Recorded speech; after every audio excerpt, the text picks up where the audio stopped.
Good morning, good evening, and good night, wherever you are. And welcome to Requiem for London Chronicles, the City of Martyrs. And we begin our scene at the humble, majestic, and neutral Magician's Knob, a place where kindred and other creatures of the hidden realm have found sanctuary. Place to discuss, to trade, and betray each other. But we zoom in on two particular kindred, two particular individuals as they seem to find themselves in this place, both troubled, both simply seeking a place to rest, to gather their thoughts and their minds. And of course, they are both welcome with wide open arms. We zoom in onto these two characters as they set themselves up in this fine establishment.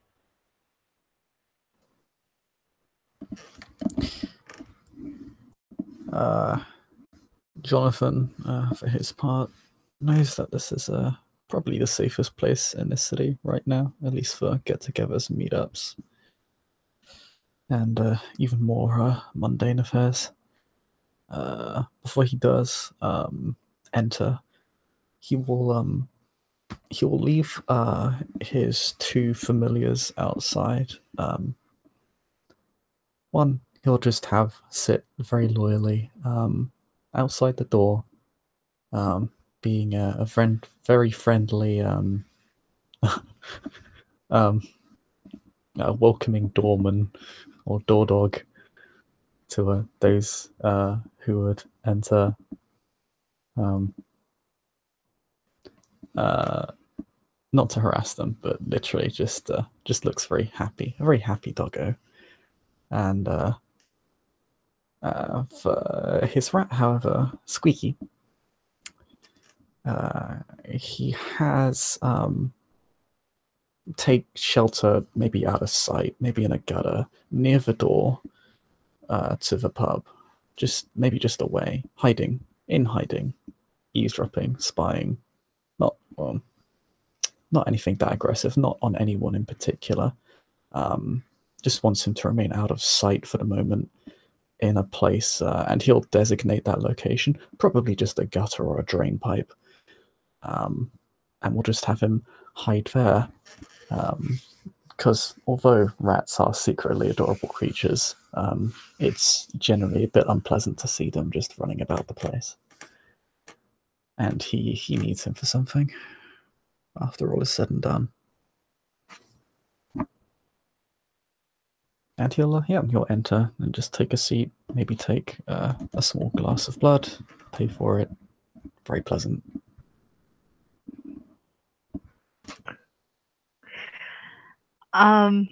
Astrid, after probably hearing that another finger has been taken since another day has passed and the ghoul has not been found, finds herself in very much need of a drink and a minute to just try and collect her thoughts and reevaluate everything that's going on and try to think of a place that she hasn't looked yet for Cassandra.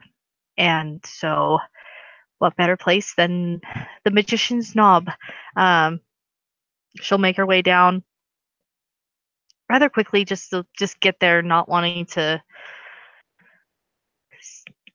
dally off or trail off, get distracted unless she finds a little scent trail. But if not, she'll just go straight there and she'll walk in and sit down at the bar. And just, if Ashwood's working, okay, the small elf girls will serve us drinks. And lovely. Go ahead.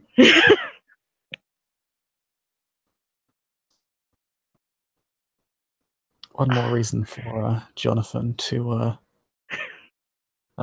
live, to see those small elf girls on roller skates once more.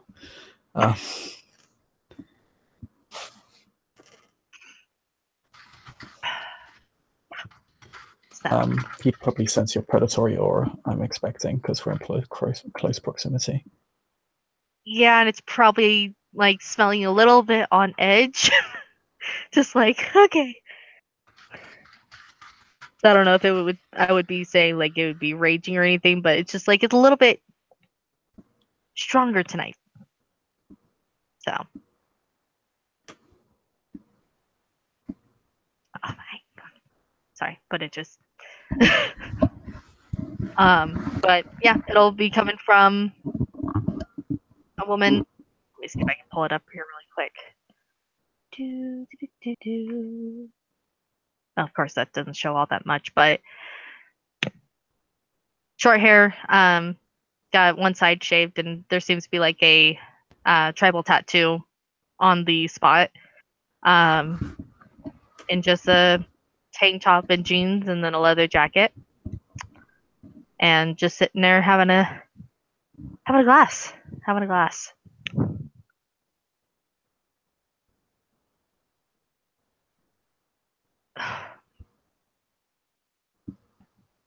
She seems a little fidgety.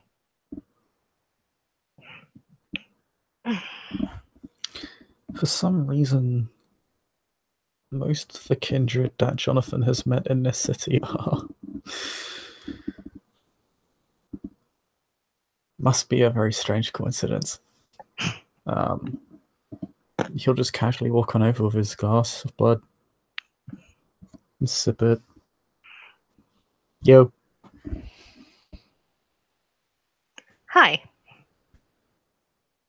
Take another quick drink really quick.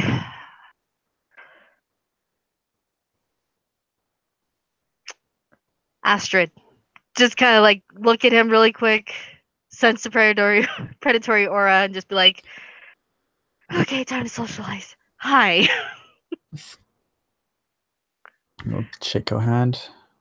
Got a firm grip to it. Jonathan, I haven't seen you around before. For quick reference, Jonathan is a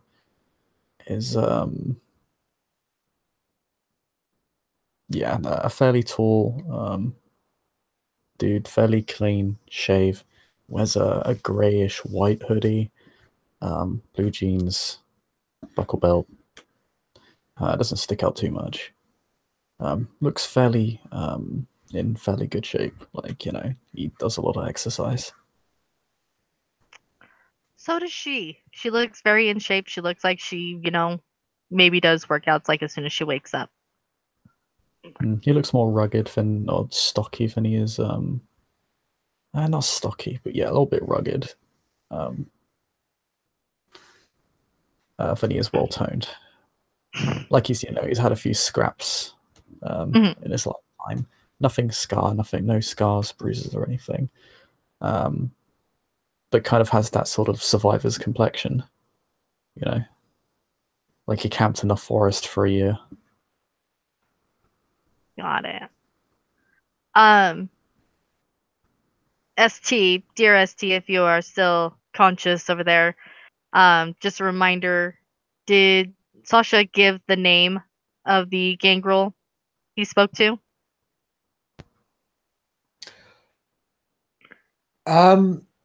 Let's assume yes. For now. I think he would have out of scene. Yes, he would have our scene, and we'll assume now from now. Okay.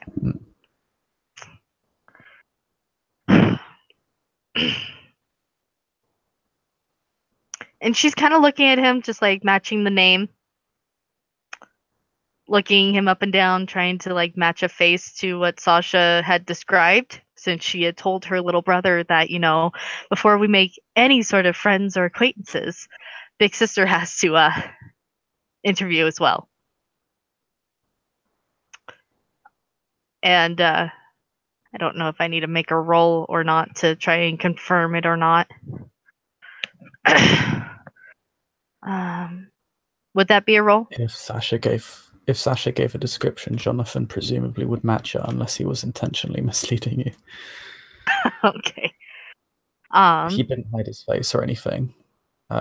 Funnily enough, Sasha did, but Jonathan never hid his face or his features or anything like that. In fact, he's wearing more or less what he was on the night. maybe like different pair of trousers and like shirt, but other than that.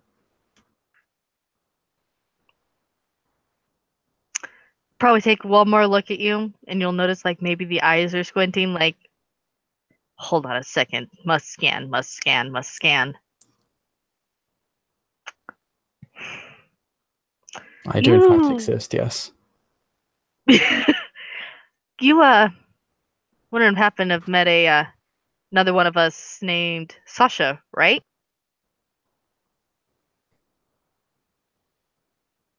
Describe her little brother.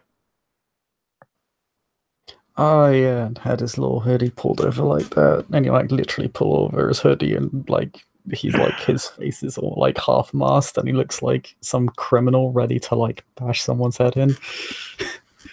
And she literally like Yeah, just covers her eyes with her hands, just like, funny guy. oh man. Pretty funny guy. He's all right.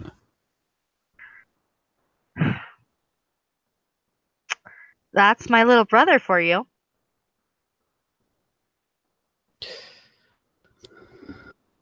Cool. Want to continue this conversation in the booth? Shall we?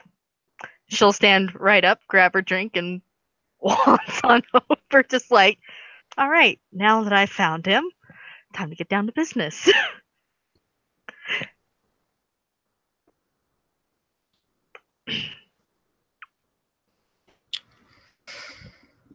So yeah, pleasure to meet you, Astrid. How you doing? How your night's been so far? It's been quite touching. Are you a clusterfuck? Clusterfuck, Are you a yes. clusterfuck? So, I heard from my brother that you were looking for the Banshees. Kind of, sort of, in part for a conversation, maybe for business. Simple fact is, I've been hearing a lot of negative accounts about you guys. Very biased, of course, but I mean, if I were to want to, enter into a contract with you guys of sorts, just had some concerns that I'd like to have allayed, I guess, during this conversation / negotiation, whatever you want it to be, really.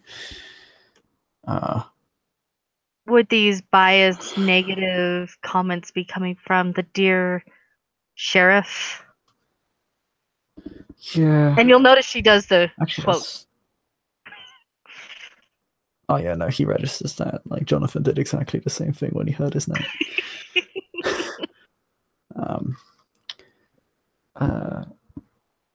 Yeah, heard you and Dava have some weird beef that goes back some ways.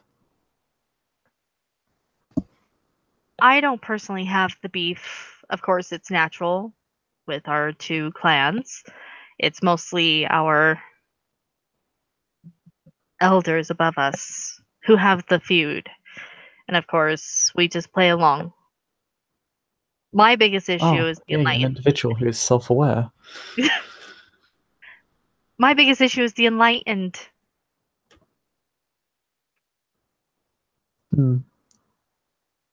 A lot of people's issues seem to be enlightened. Especially considering they were thinking about cleansing the whole city from what we heard at Highgate. Yes, I'm silencing the rumors saying it was the Crimson Council. Do you have, like, do the Banshees have something against the Crimson Council? Not that I have. Because I'm pretty sure the Crimson... Well, I mean, wasn't the Crimson Council supposed to be a union of, like, the most powerful kindred in the world? Wouldn't that include some Banshees? I don't want to speak out very much, and this is kind of in-game, out-of-game, just because I know that, like, the Banshees and the Brujas are all kind of looked down upon because they're supposedly diluted blood. their bloodlines. But it's just all a matter of raising. Of course, it just all depends on how you build up your ranks. I was not mostly taught in the ways of our history. I was mostly taught in the ways of our fighting. A lot of soldiers around here. Not a lot of much else. But a soldier with the brain you're talking to. Since I had the brilliant idea of smushing the martyr with a chandelier.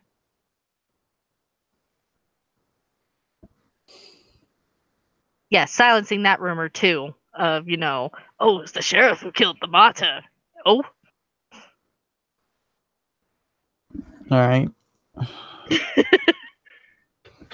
And so, if I can clarify, is this an issue between Fadeva and the Banshees, or the Banshees and the Crimson Council? Because one of those things is very different from the other, and that would alter how I deal with, well, you and everyone else, to be honest. Because because I'm not entirely sure if the sheriff is just indulging his grudge and trying to just throw the Crimson Council's name around in the hopes that nobody will question it, or if the Crimson Council seems to have some legitimate beef with you. As far as I know, the only rivalry is between the Deva and the Banshees. I haven't heard anything about us having any beef with the Crimson Council, except them thinking us as cannon fodder.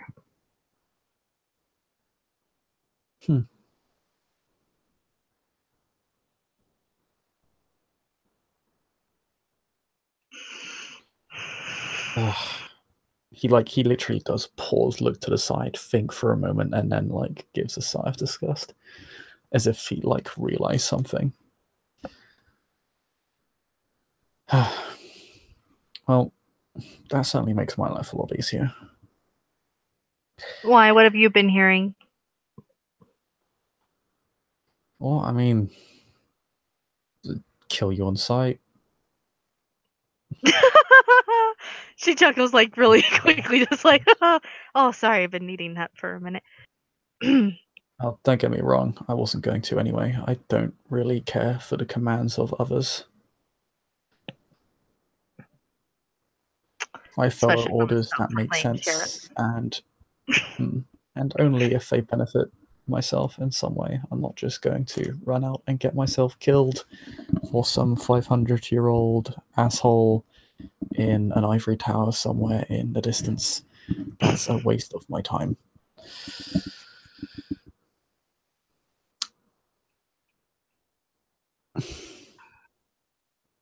I mean, if Sash has told you anything about me, you'd be aware that I'm a gangrel. I came into this city for my own purposes and intend to fulfill those purposes. They have nothing to do with you in the sense that I hold no grudge against you, and presumably your goals do not conflict with mine from what I know. I'm aware that you're looking to control the city as a collective goal. But that's fairly obvious, because if you weren't, you wouldn't... Well, I mean, you wouldn't be here if you weren't. And I'm glad to see that you're at least self-aware. Because your brother seemed a little bit buying into the hype. That's Sasha. Might want to have a chat with him about that. Oh, I tend to have a chat with him about a lot of things. It makes it very easy for his strings to be pulled. It was pretty easy for me to gather information from him. He didn't actually tell me if he was a Banshee or not. He just gave me such an indirect answer that was very obvious that he was. And his face is plastered all over the news, so, it's not like I can miss the guy. He didn't murder them. Yeah, he said that. I can speak for him. Telling me how that happened? Well, go ahead. Do so. Go ahead, do so. By all means. Well... Am I telling you what exactly happened then? You mind telling me what I don't exactly know happened? I don't know what happened. I don't know who attacked them or anything, but my brother was nowhere near that museum. And of course, his place was burst in by police. And of course, he had to deal with them. Oh, yeah. Heard about that part. He gives a very analytical gaze, like neither convinced nor unconvinced. It's very neutral.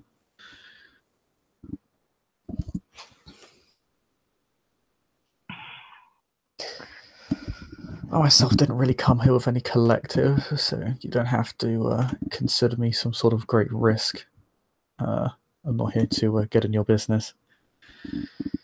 I'm, however, here to ply a trade, and was wondering if you might have need of it. I did mention it to Sasha, but I'm not sure if he would have mentioned it to you, considering you're here to interview me and all that. He smiles. My brother can overlook things almost very easily. I mean, I would like to speak highly of my brother, but he does have his moments. I like to make sure that I speak with people before we bring them into our business, especially with who our family is, with the band being as banshees and everything.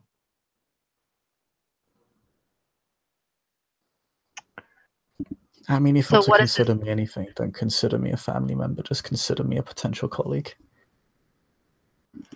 Shit and like what skills do family you is offer as earned. a colleague?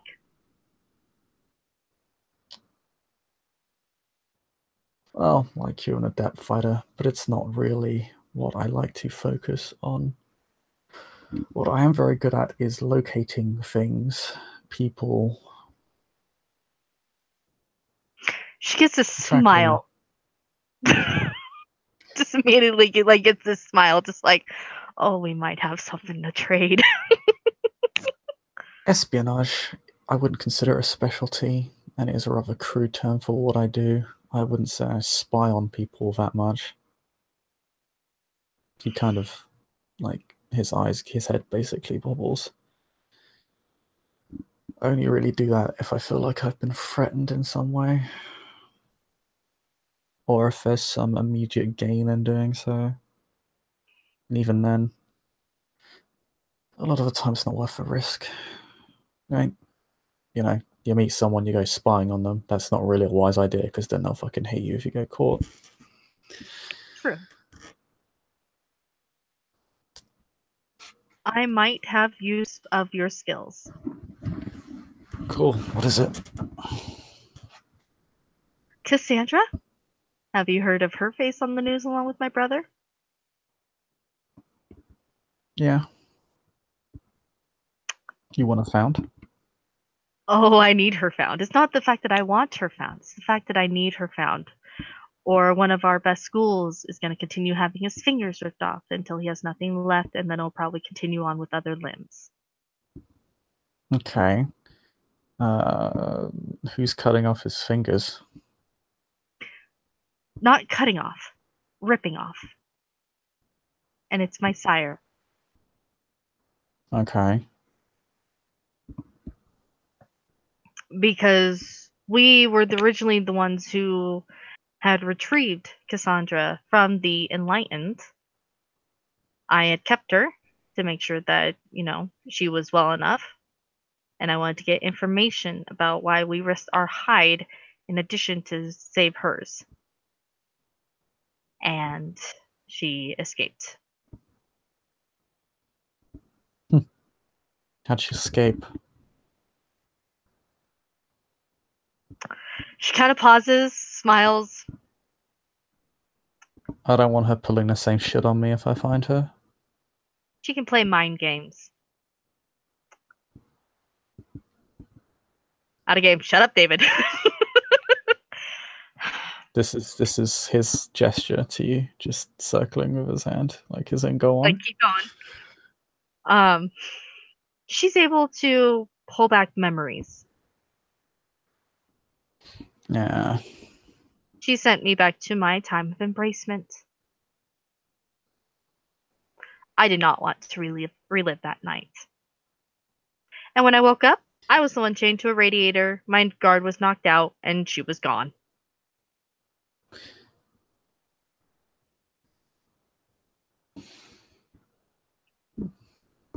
Did you have a chat with her at any point before that? Yes. Or was she just able to pull it out of you? I was chatting with her. Okay. You I ever talk wasn't about a giving her moment like that? personal You ever talk about a moment like that? Shit you don't like?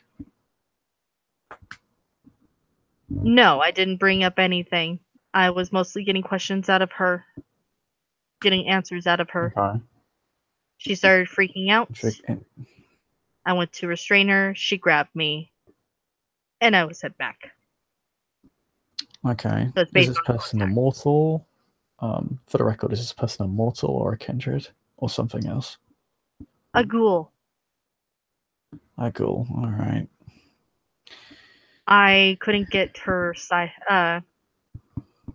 Bring you back to your embracement, John. Sorry, I'm just reading David's little messages. But so she does it on contact.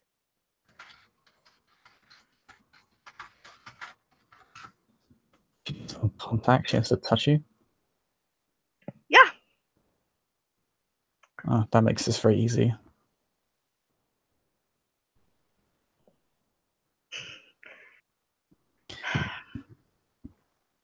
So I'm sorry. Again, just reiterate for me, what exactly did you want in return?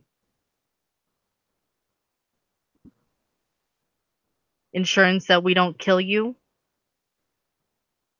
I mean, that would be nice, but I'm pretty sure even if you wanted to, similar to how you laughed when, violence was mentioned, I'm pretty confident I can look after myself if others were to come after me.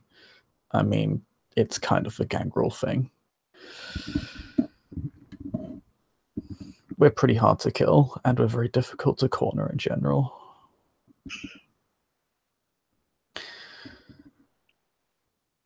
An assurance of not killing me isn't really necessary. In fact, I kind of take that as a given because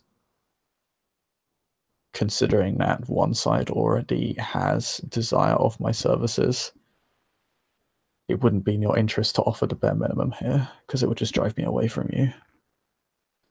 That's not really something you want when you want someone found and one of your friends is going to, well, have their limbs ripped off.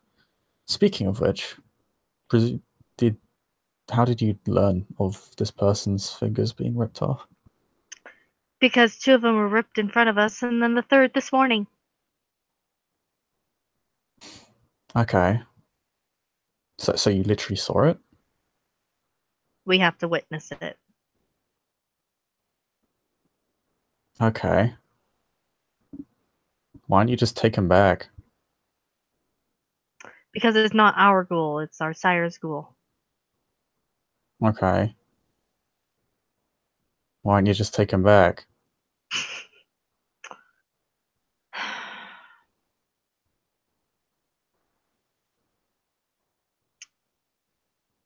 It's a very difficult situation right now with the family. I mean,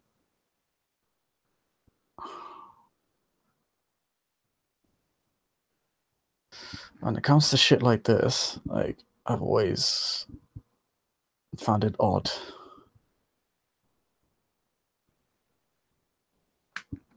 If you care enough, then really none of this should matter apart from getting him back.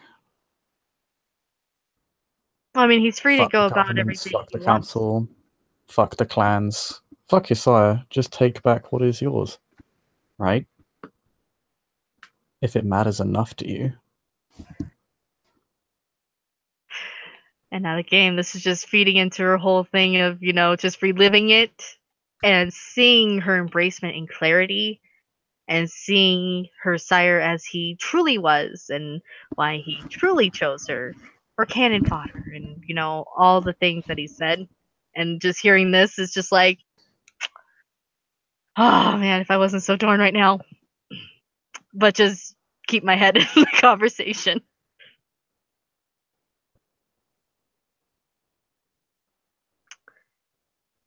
I mean, not that it would be in my interest to encourage you to do that, of course, because then it forfeits the need of my services.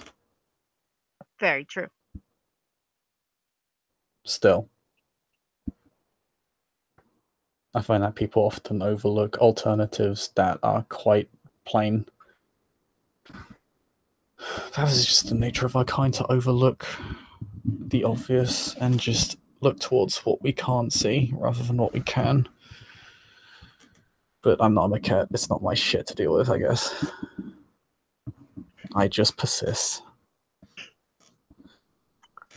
So you haven't fully answered the question yet of what you want, besides assurance to live. I have an area I need to claim. Personal business. What I'm sure area you're is well with Highgate Cemetery. it? Yes, I am. Of course, shit that happened there is now put it on lockdown. He rolls his eyes in exasperation, which makes my life a lot more fucking difficult. Just you yourself wants Highgate, or is there more to this? I just need Highgate.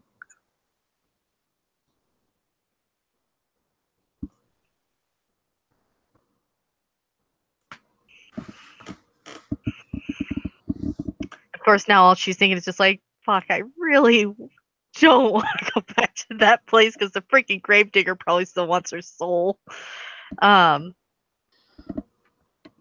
Now, I'm aware that there's some really wacky shit over there. Something about spirits and stuff. And the Enlightened, of course, are invested in it. They were invested in it. Not so much anymore. More of the pissed off spirits. So they need to be appeased. One needs to be appeased. Thinking of the gravedigger out of game. But one needs to be appeased at least. Okay.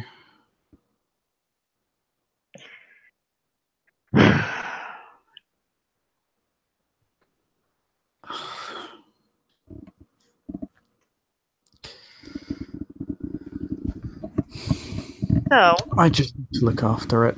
That's pretty much the only reason I need it right now. As for that, an assurance of, well, yeah, just kind of giving me my corner would be nice, and allowing me to my corner and not killing me when I'm inconvenient. That would also be, you know, the nice bare minimum. Funnily enough, I've never actually fought a Banshee before, but needless to say, I don't think it's something either of us really want to engage in. not when we have more important things to worry about. Especially since you're not wanting to kill me. I mean, why would I? I think that's a fairly valid question. Why would I want to kill you?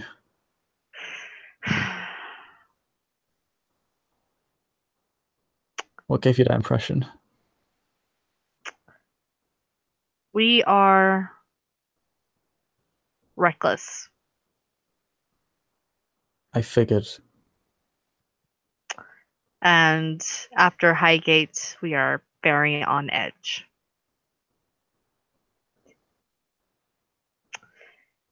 And especially for myself, it gave realism to the threat of the Enlightened. Nobody has heard what we have really said about what happened at Highgate. All we've been hearing is rumors of what people have heard on the news and whatnot. The Enlightened were doing a militarized recruiting center there.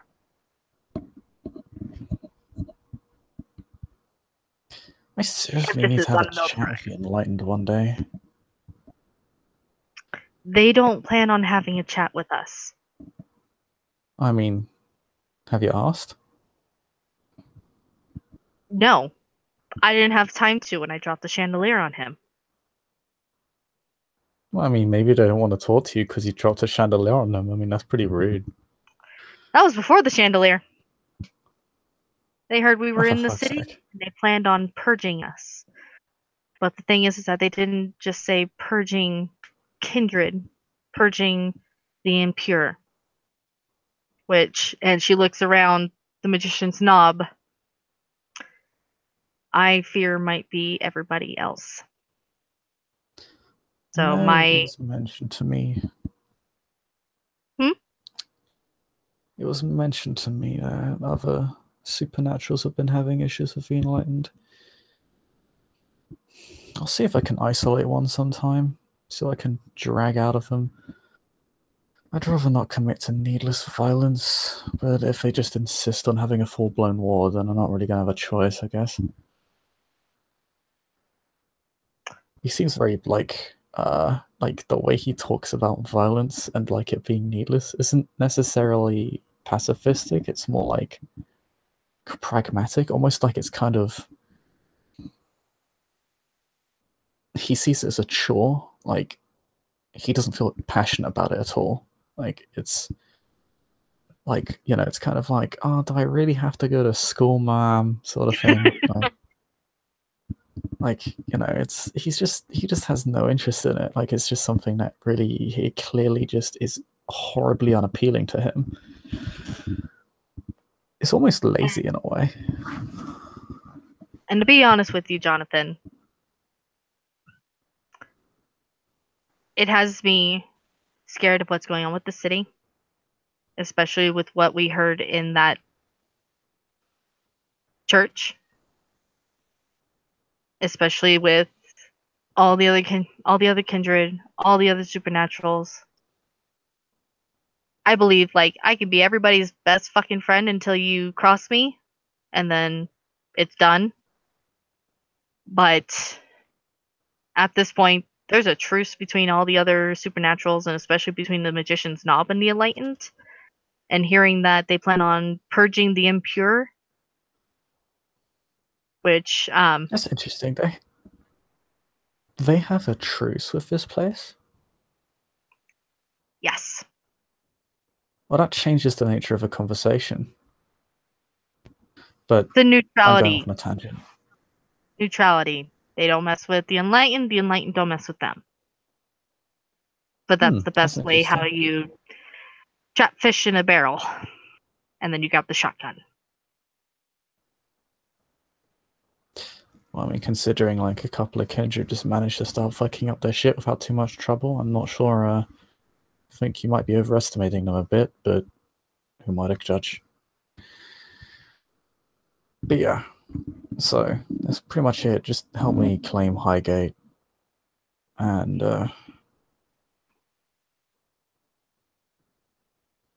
we'll call it even. Okay. I don't really have too much issue finding this person for you.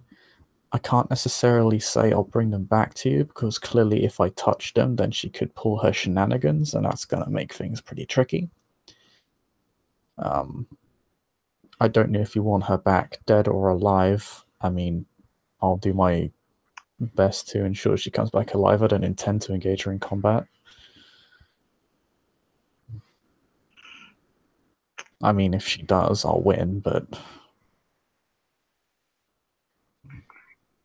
We'll figure that out at that point. And if anything, we just need an extra set of hands looking. Even if that means going out altogether and looking for her. You got anything for me? Like, you know, I could just do this from scratch with a blank slate, but obviously London's a pretty big place. I mean, even my resources have their limit. Having something to work with would be beneficial. Tracking her via her blood scent is by far the most optimal approach for me. Okay, hold on 1 second here. Like, just because I have to make sure of something because of the last scene. Yeah. Mm-hmm. Quick question, because he's asking for a source of tracking Yes. material. Yes. Since Yes. apparently my blood. Yes. Yeah. Yes. Okay. Man. Sorry, what was the question? I'm Damn just it. saying yes. No, Oh, yes. okay. David. Would he be able to use my blood in order to track her? Yes. Yes. Okay. Are you sure? I just want to make sure you're not just saying yes again. No. I'm joking. Yes. No, I knew exactly where this is going, and yes is the answer. Okay. Well, I did get a taste of her blood. And it's kind of in my system right now. If you wanted a sample, don't know how to make Okay, that go ahead. without sounding awkward. He'll grow a doggy nose with protein. And I guess she'll do the same thing as she had before. She will blood to the surface of her skin. Okay. Roll my 90-10 for this. Yeah. Basically, sorry. Do you have the bloodhound merit or acute sense? I have bloodhound. I have acute senses, and I'm also using protein to increase my blood potency by 2. It's an automatic. The only thing is, bloodhound means you don't have to taste her blood, which is very key because you could get blood-bound or blood addicted, but you can smell her vitae, and that's enough. But by smelling her vitae, Emily could describe away your own blood, but it's that banshee smell, and it's all different, interesting. It's the smell of not like a Cappadocian, not the smell of death, but the smell of longing, the smell of hopelessness, the smell of death to come, the horror of something to come. And there's a vengeance in the blood, a strong hint of vengeance, hatred. But this is just a generality. But yes, if you smell Emily's blood, you can detect her. Well, actually, you can roll for it anyway. We'll see for exceptional successes. That will give me the obsessed condition, which will be hilarious. Yes. Basically, you roll normal success. That will just mean more normal dice rolls. If it's exceptional, that does mean the obsessed condition, which is hilarious. I've done it myself. It's very funny. I only get the one. I only get the one, actually. That's pretty poor for me. Oh, okay. Only the one success. So you just get the basic information. So you know the smell, the blood potency, the kindred, the clan, who she's fed from, who she's eaten recently, and the trauma of the blood. But that's about it. That's all you can detect from her blood at the moment. Right. Okay. Would I be able to trace her to some extent or another? Yeah, funny enough, Emily's blood is in Cassandra's blood, and Cassandra's blood is. Oh no, you didn't eat. No, you didn't. Yeah, Cassandra, you didn't feed off Cassandra. Basically, yes. Emily's blood is. Sorry, Emily's PC's blood is technically in Cassandra, so yes, you can trace her as she's holding that blood in her container system. And due to your hound abilities, yes, you should be very easily able to track her, given the right place or directions.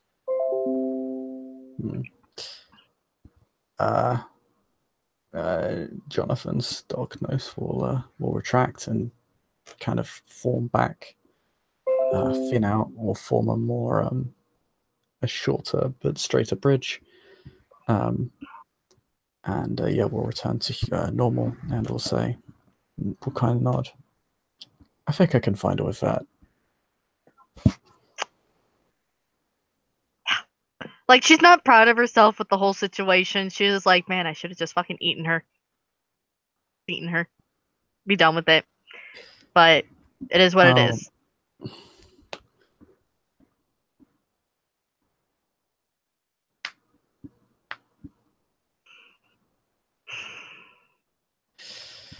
So yeah, I mean, I can obviously take you along for the ride. Probably going to send us, well, we're probably going to be going around the block, of course. Mm-hmm. But yeah, I should be able to find her, give or take. All right. Maybe if we're lucky, it will only take us about half an hour. If we're unlucky, it might take us half a bloody evening. It depends on where she is at the time, but I should be able to track her. But of course, if you'd rather take the more direct approach of just reclaiming your friend, by all means. Regardless, she first to still that needs to either. be found.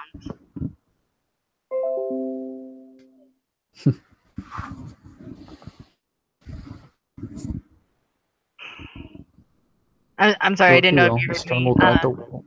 Huh? Oh, sorry. You're I didn't saying know if very you well. heard me The or strong not. have.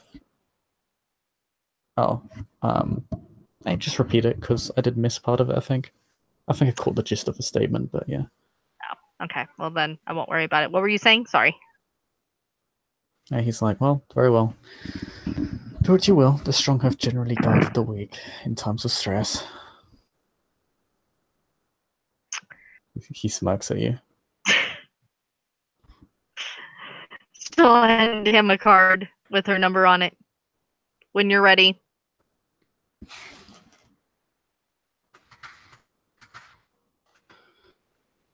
Will take the card. He'll actually give it a look over and inspect it quite thoroughly. And his eyes will even, yeah, he'll basically extend his extend the same trick he did, but this time not with his nose. Using his, basically inspecting the card extremely thoroughly in a borderline paranoid fashion, because, you know, it's so thorough for a piece of card.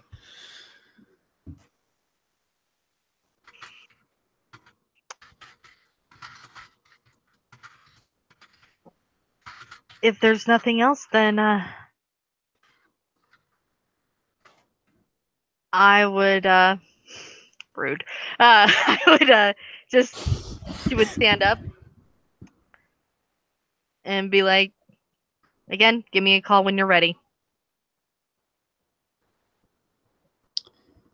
Will do. I have some more tracking of my own to do if you want to do some tracking of your own. See if we can find a middle ground of where to begin. I'll see if I can find an optimal location. I probably don't want to be doing this from here when we next meet up. All right. She will stand up, talk to you then, finish off her blood, and walk out.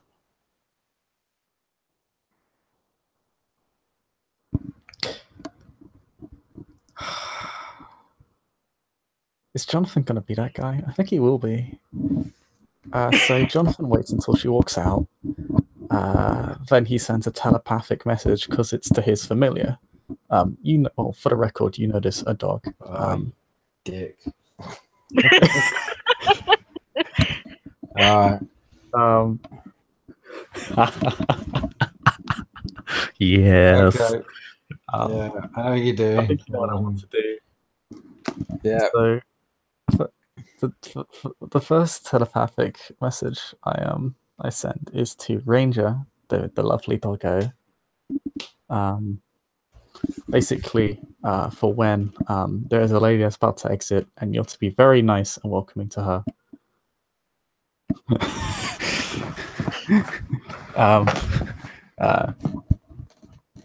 But more importantly, he sends a telepathic message to Squeaky to basically follow her around for the rest of the evening, see where she goes, and basically just go back to him when she's done. That's interesting because I think Emily, you wouldn't go back to where you're still looking. So I'm still looking. So I just need a drink and to go back out into the hunt. Well, we won't. I don't think there'll be much of a contested role there. So basically, yes, Squeaky reports back pretty much the exact same thing as was reported before. This individual seems to have gone to the very dark, smelly place where the loud steel metal grinds on the train. The old abandoned place. Not much food there. Not many people there. And it's as if this individual is looking for something. This individual kept wandering around London, seeking something. But then the sun started to rise, and of course, your creature suffers the same banes, the same flaws as you, and had to flee into the shadows, into your worrisome dens. So it's the same information as you got before, but more confirmed, more direct, and more localized. You know more exactly the area where they've been searching. Good to know that they all live in around the same place. He rewards Squeaky and he rewards Ranger for being a lovely distraction. Because who doesn't love an adorable little doggo? Right? Right, Banshee? Don't you love him? Isn't he so cute? Like, he's Har har. adorable. He's a doggo. So cute. Yeah. No, I mean, just can you really say no to this? Aw, he's so cute. Dang it, you Exactly. bastard. Ah. He's so cute. Evil, So, yeah. evil, cute. I think with that we will happily end scene as these two kindred, these two individuals who have made a deal, a pact, a bargain. Whether it goes through, whether it is promised, we shall see. Thank you for watching, and we hope you enjoyed this scene.